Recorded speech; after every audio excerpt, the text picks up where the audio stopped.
ऐतिहासिक जीत के बाद अरविंद केजरीवाल का पहला बयान था कि ये जीत डरावनी है और वो सही कह रहे हैं। जब विधानसभा की 70 में से 67 सीट आपको मिलती है तो बात डरावनी ही हो जाती है, क्योंकि चूक या गलती की कोई जगह नहीं रह जाती।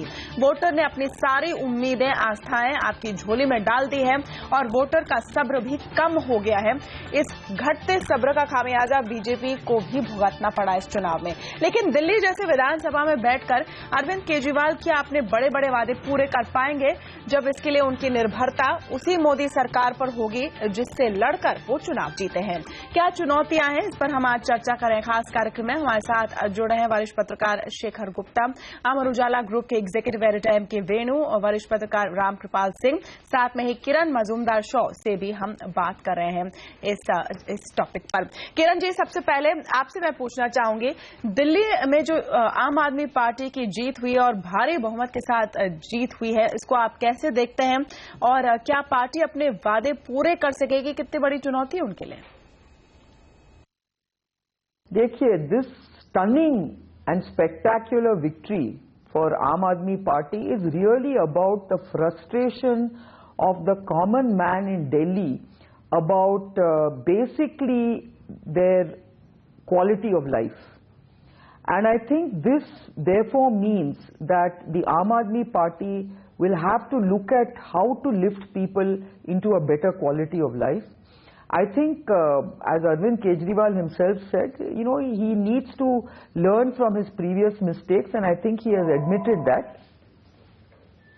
Secondly, I think Shri Arvind Kejriwal himself has said that he will ensure that Delhi does not get into a deficit kind of financial situation. He understands the importance of economic growth and economic development, and I am very, hopeful that Shri Arvind Kejriwal will certainly look at, developing Delhi very responsibly.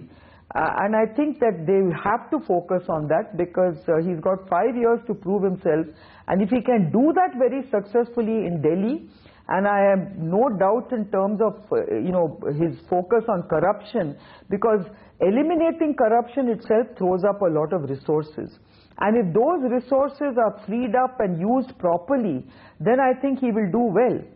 And I think he also needs to look at a large number of challenges that Delhi has, and if he goes about development and economic growth in a responsible and well thought out manner, where he has a lot of good people within Aam Aadmi Party, and I'm sure he's the kind of person who will also reach out to expert opinions and expert advice, then I'm sure that they will do very well.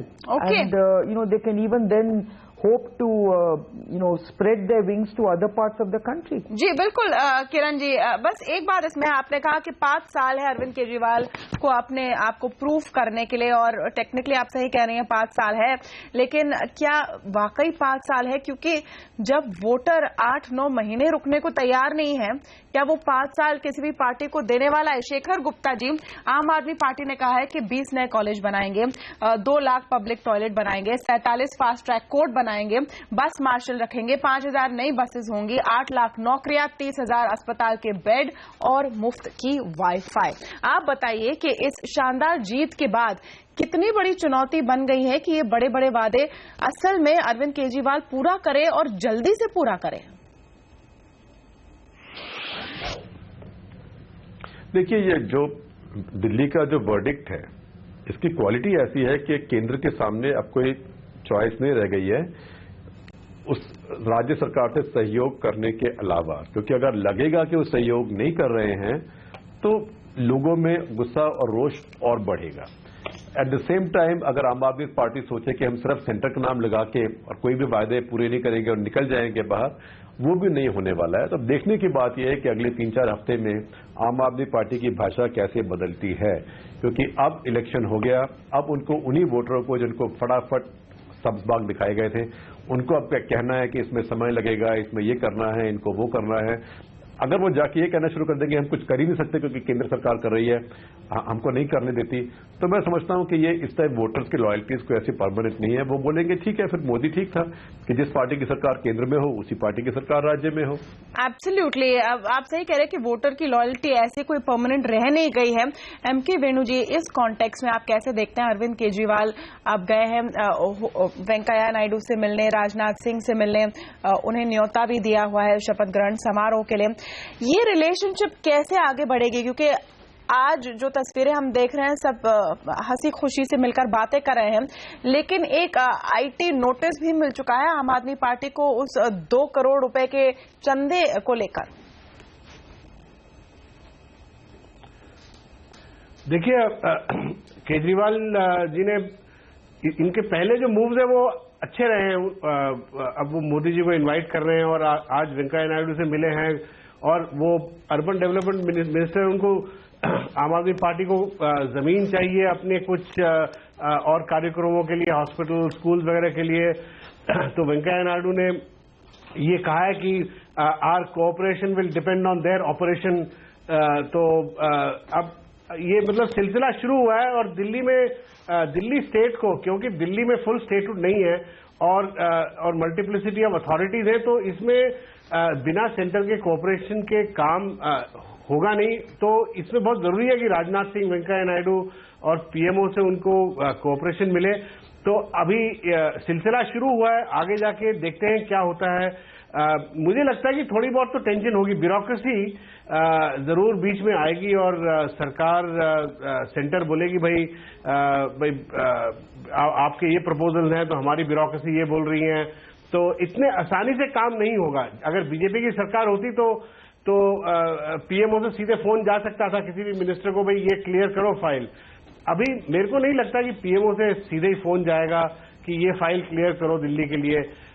तो थोड़ी तो struggle होगी और थोड़ा friction होगा आगे जाके। अब ये बहुत इंपॉर्टेंट पॉइंट है। और रामकृपाल सिंह जी, अगर आप देखें कि शेखर गुप्ता ने क्या कहा, उन्होंने कहा कि ऐसा एक वर्डिक्ट आया है कि नरेंद्र मोदी सरकार भी नहीं चाहेगी कि उन्हें बार बार विलेन बनाया जाए कि अरविंद केजरीवाल अपने वादे नहीं पूरे कर पा रहे हैं क्योंकि मोदी सरकार बीच में मामला अटका रही है। दूसरी तरफ ये बहाना भी नहीं चलेगा हर चीज पर कि केंद्र सरकार हमें काम नहीं करने दे रही है। आपके मुताबिक इस वक्त किसकी ज्यादा जरूरत है? आपको लगता है एक तरह से मोदी सरकार को भी अब ये बताना पड़ेगा कि वो राह का रोड़ा नहीं बन रहे हैं आम आदमी पार्टी के वादे पूरे करने में? बिल्कुल वो सही बात कह रहे थे। मेरे जितने भी गेस्ट हैं मुझसे पहले जो बोले हैं, एक बात देख लीजिए कि जो हम लोग कई बार ये कहते हैं ना कि चूंकि 2 पार्टियां हैं और दोनों अभी सड़क पे फाइट कर रही थी, इसलिए यह माना जाता है कि दोनों एक दूसरे को बाधा पहुंचाएंगे। ऐसा नहीं है। दिल्ली का विकास दोनों की चॉइस ही नहीं, दोनों की मजबूरी है। ये मत भूलिए कि जो 7 लोकसभा सीटें बीजेपी के खाते में है, वो वही वोटर है जिसने उनको 7 एमपीज दिए हैं। तो ऐसे में क्या है कि दोनों की मजबूरी है और जनता हर चीज को जानती है। रही बात अभी जैसे होता था बड़े बड़े दावे, एक बात बता दूं आपको, लक्ष्य हमेशा बड़ा रखा जाता है। स्टूडेंट तैयारी करता है तो 100% मार्क्स सोच के करता है, फिर जाके उसको 70, 80, 90 मिलते हैं। किसान खेती करता है तो सोचता है कि मैं इस बार 100 क्विंटल गेहूं पैदा करूंगा, तब जाके उसको 60-70 मिलते हैं। तो बड़ा लक्ष्य रखना कुछ इससे कोई फर्क नहीं पड़ता है कि आप 100% लाइए ही नहीं। लेकिन सर अगर उसी एनालॉजी को आगे ले जाऊं तो इस केस में जो टीचर है वो 100% से कम में खुश भी तो नहीं हो रहा है। अगर कम आप ले आते हैं तो वोटर माफ करने को तैयार नहीं है। देखिए, सवाल टीचर का नहीं है, सवाल वो पेरेंट्स का है। पेरेंट्स जानते हैं कि बच्चा मेहनत कर रहा है, मेहनत करते हुए अगर उसे दिखता है तो इस बात पे नाराज नहीं होगा कि उसके 100 क्यों नहीं आए। हो सकता है थोड़ी तकलीफ रहे, लेकिन उसको खुशी होगी कि काम करते हुए उसका बेटा पढ़ रहा है। अगर नहीं पढ़ता हो और अचीव करे तो नाराज होगा। तो अगर केजरीवाल काम करते हुए दिखेंगे, मैं नहीं कहता कि सारे लक्ष्य पूरे कर लेंगे, वो असंभव है और ये वोटर भी जानता है, लेकिन आप काम करते हुए दिखें और उसका कुछ परिणाम धरती पर दिखाई दे। ऐसा नहीं है, एक बात बता दूं, नतीजे विज्ञापन के जरिए नहीं बताए जाते। मुझे फायदा पहुंचा है तो मैं महसूस करूंगा, मुझे कोई दूसरा आके बताए कि आपको फायदा हुआ है वो मुझे पता ही नहीं चला। नहीं, और तो वही प्रॉब्लम है कि जिस फायदे की आप बात कर रहे हैं, जो दिल्ली के जो वोटर हैं, अर्बन पुअर है, वो महसूस करें, उसके लिए काफी साधन चाहिए। और शेखर जी, यहीं पर सवाल आता है कि उतने साधन दिल्ली के पास है नहीं, उनकी वित्तीय संसाधन काफी कम रहते हैं। ऐसे में आप सरकार ये कैसे कर सकती है? रामकृपाल सिंह जी कह रहे हैं कि असंभव है, कुछ कुछ कर ले तब भी ठीक है।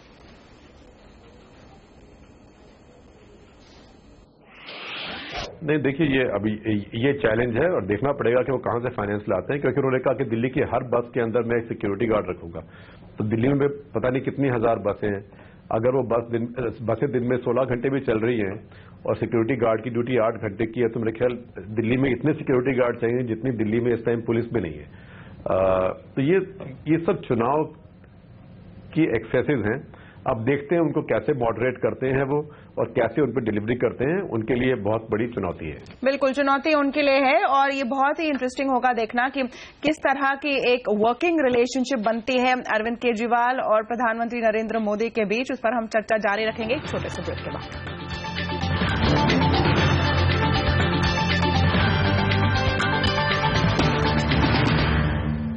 प्रधानमंत्री नरेंद्र मोदी 14 तारीख को होने वाले अरविंद केजरीवाल के शपथ ग्रहण समारोह में हिस्सा लेंगे। उन्होंने न्योता तो गया है, लेकिन क्या वो आएंगे और ये क्यों चर्चा का विषय बन गया है? इसलिए बन गया है, शायद हम अपने पैनल से पूछेंगे, क्योंकि जो एक वर्किंग रिलेशनशिप होगी प्रधानमंत्री मोदी और मुख्यमंत्री केजरीवाल के बीच, वो डिटर्मिन करेगी कि आम आदमी पार्टी के जो वादे हैं वो किस तरह से पूरे होते हैं या नहीं। रामकृपाल सिंह जी, आपको लगता है कि उस तरह का कोऑपरेशन एक्सटेंड होगा? क्योंकि आप अगर देखिए एक एग्जाम्पल के तौर पर, जो लोग झुग्गी झोपड़ियों में रहते हैं या अनऑथराइज कॉलोनी में रहते हैं, वो एक बड़े तबके में निकले आम आदमी पार्टी को वोट करने। अब उनकी जो हालत ये है कि उनकी गार्बेज और सुएज क्लीनिंग का जो जिम्मा है वो एमसीडी के पास है, जहां पर बीजेपी का कब्जा है। जो उनकी दूसरी पानी की जरूरत है वो जल बोर्ड, दिल्ली जल बोर्ड संभालती है, जो स्टेट गवर्नमेंट के अंडर है। जिस जमीन पर है वो डीडीए के जमीन है, जो सेंट्रल गवर्नमेंट के अंदर है। तो अगर उनकी समस्या हल करनी है तो इन तीनों एजेंसियों को साथ में काम करना है, किस हद तक पॉसिबल लगता है आपको? देखिए, ऐसा ये पहली बार नहीं हो रहा है। आप याद कीजिए कि जब अटल बिहारी वाजपेयी जी की सरकार थी तो दिल्ली में कांग्रेस की सरकार थी, और ऐसा बहुत जगह हो रहा है। तालमेल होता है और तालमेल से काम चलता है। कभी ऐसा बहुत कम स्टेट में होगा जहां की सब कुछ आपके नियंत्रण में हो, ऐसा होता नहीं है। देखिए, इलेक्शन हमेशा सड़क पर लड़ा जाता है और काम किया जाता है सदन और दफ्तर में बैठकर। सड़क की भाषा अलग होती है, कुछ बढ़ा चढ़ा के दुश्मनी दिखाई जाती है जो एक्चुअली होती नहीं है, क्योंकि दोनों पार्टियों को मालूम होता है कि कल से हमको मिलकर ही काम करना है, चाहे वो रहें वो नहीं रहें। और देखिए, अभी 24 घंटे भी नहीं हुए हैं, अरविंद केजरीवाल जी ने 24 घंटे के अंदर जो भी अपनी तरफ से जो संकेत दिए हैं, जो मैसेज दिए हैं और उनका जो आचरण रहा है, वो काम करने की बेताबी उनकी झलक रही है। अभी शपथ नहीं लिया है, लेकिन मंत्रियों से मिलने का सिलसिला शुरू हो चुका है। और बीजेपी की भी वो भाषा, वो जो कटुता थी कल तक दिखाई पड़ रही थी, वो अब खत्म हो चुकी है। दोनों तरफ से एक पॉजिटिव संकेत है और मैं हमेशा एक आशावादी रहता हूं। मैं मानता हूं, देखिए, काम होंगे। एक बात आपको बता दूं, 2022 तक सबको पक्का मकान देने की जो मोदी जी ने कहा है, उसमें दिल्ली भी आती है जी। तो एक उनको भी, अगर मोदी जी भी अपना कमिटमेंट पूरा करते हैं तो दिल्ली की झुग्गियों में मकान बनेंगे। उसमें ऐसा है कि इसलिए मैंने कहा ना कि दोनों का कंपल्सन है, और मोदी जी को भी अभी इलेक्शन लड़ने हैं। अभी हर साल देखिए, हर साल, इस साल बिहार का इलेक्शन है, नेक्स्ट ईयर आपका यूपी का इलेक्शन होगा, फिर बंगाल है। तो ऐसे एक पूरी सीरीज है, 2019 तक सारी विधानसभाओं के चुनाव होने हैं।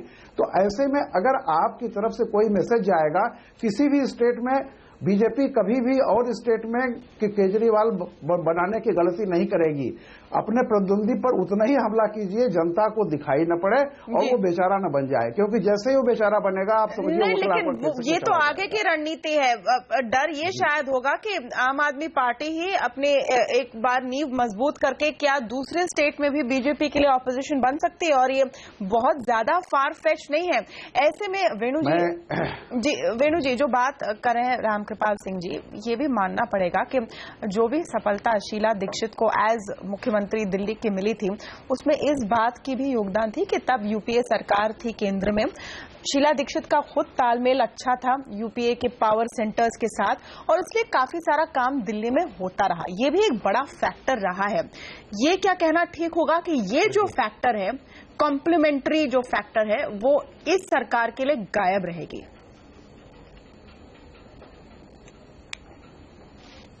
वेणु, आपको आवाज आ रही है मेरी? हाँ, ये तमन्ना जी, मुझे लगता है कि केजरीवाल जी शुरू में तो दिल्ली के एडमिनिस्ट्रेशन में उनको गवर्नेंस में फोकस रखना पड़ेगा। वो जो एटलीस्ट जो उन्होंने 10 प्रॉमिसेस किए, उसमें से 4-5 जो लो हैंगिंग फ्रूट्स हैं जिसे कहते हैं, वो पूरा करने की कोशिश करेंगे। और थोड़ा टेंशन मेरे को लगता है दिल्ली पुलिस को लेके आ सकती है, क्योंकि दिल्ली पुलिस, आपको याद होगा पहले भी केजरीवाल जी ने जब धरना दिया था पहले अपने टर्म में, वो पुलिस को लेके किया था, और पुलिस कमिश्नर से इलेक्शन के दौरान भी इनके कुछ फ्रिक्शन रहे हैं और इनके रिलेशनशिप ठीक नहीं है। तो अब फुल स्टेटहुड जो मांगा है, वो असली मुद्दा बाद में आएगा।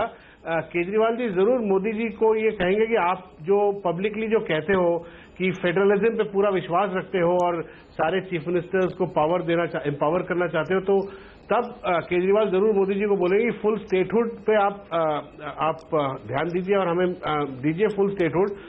वो जाके एक पॉलिटिकल मुद्दा बन सकता है, और मेरे हिसाब से उस मुद्दे में और जो चीफ मिनिस्टर्स हैं जैसे नीतीश कुमार हुए और ममता बनर्जी, वो सब केजरीवाल का साथ देंगे। वो मेरे ख्याल एक दिल्ली और सेंटर के बीच में एक पॉलिटिकल मुद्दा आगे जाके बन सकता है। मगर अगले 5-6 महीने में मेरे ख्याल केजरीवाल जी अपने लोकल गवर्नेंस और कुछ जो प्रोमिसेस किए उस पर फोकस रखेंगे, और नेशनल पॉलिटिक्स की तरफ मेरे ख्याल अभी जाएंगे नहीं।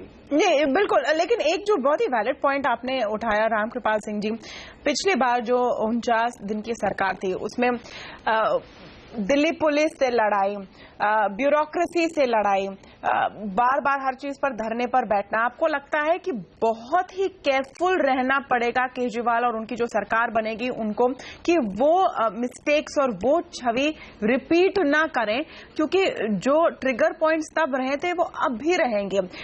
दिल्ली में जो महिलाओं के खिलाफ क्राइम होता है वो अचानक गायब नहीं होने वाला है। अगले इंसिडेंट पर क्या फिर से वो पुलिस के खिलाफ मोर्चा खोलकर रास्ते पर बैठ जाएंगे? क्या आपको लगता है कि उतनी सीख उनको मिल चुकी है रामकृपाल सिंह जी?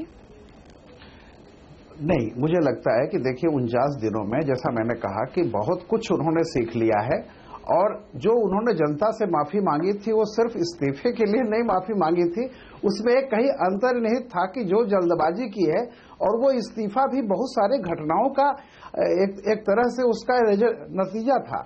तो अरविंद जी सीख चुके हैं, समझ चुके हैं कि विकास की डगर पे अगर जाना है तो किस लेवल तक कन्फ्रंटेशन।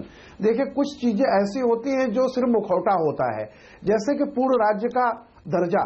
मैं एक बात आपको बता दूं, पूर्ण राज्य का दर्जा कल को अरविंद केजरीवाल जी भी इस बात को जानते हैं, कोई भी सरकार नहीं देने वाली है। कल को आप पार्टी भी आएगी तो भी नहीं देगी। भारतीय जनता पार्टी अपने एजेंडे में इसको रखे हुए थी, इस बार चुप हो गई। वो संभव ही नहीं है। अभी जैसे दूसरे स्टेट की बात आप कर रही थी, दूसरी स्टेट में दिल्ली जाकर के बैठती नहीं है। नेशनल कैपिटल में पुलिस को वो दर्जा कभी नहीं मिलेगा जो उत्तर प्रदेश की पुलिस को वहां के सरकार के तहत है या किसी के तहत है जी।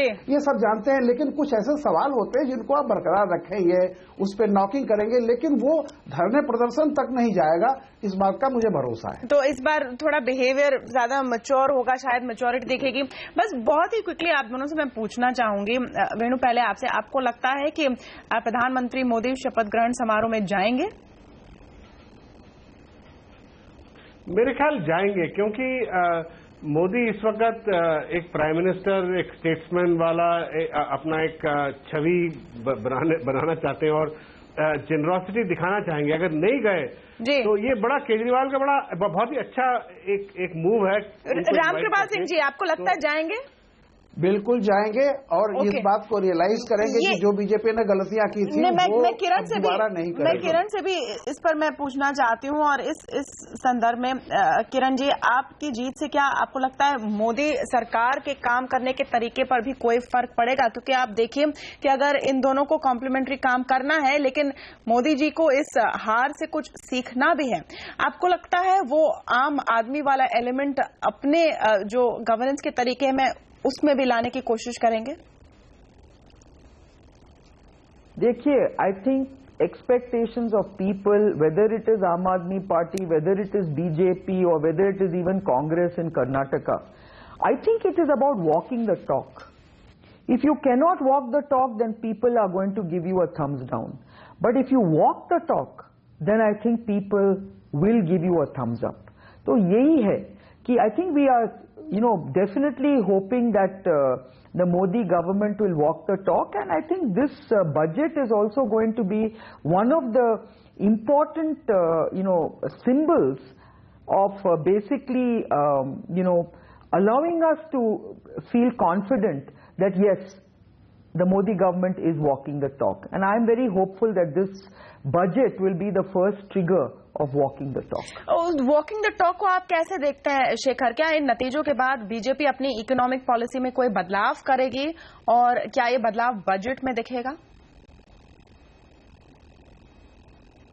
मुझे लगता नहीं कि बजट में बहुत चेंज होगा, लेकिन मुझे ये उम्मीद है कि इसके बाद कुछ बिल जो ऑर्डिनेंस से पास किए गए, और ये था कि अगर राज्यसभा नहीं करती तो हम ज्वाइंट सेशन में बुला के फटाफट पास कर देंगे बिना डिस्कशन के, वो शायद मुश्किल हो जाए, क्योंकि लोगों को भी दिखाना, कम से कम कन्विंस करना जरूरी है कि हम जो नई लॉ बदल रहे हैं, नई चीजें ला रहे हैं, आपके विरुद्ध नहीं है, आपके अगेंस्ट नहीं है, और वो ड्यू प्रोसेस के बाद, हम बहस करने के बाद, झगड़ा करने के बाद पार्लियामेंट में, जो सब लोग टीवी पे देखते हैं आजकल, उसके बाद ही वो चेंजेस ला रहे हैं, और थोड़ा गिव एंड टेक भी करना पड़ेगा।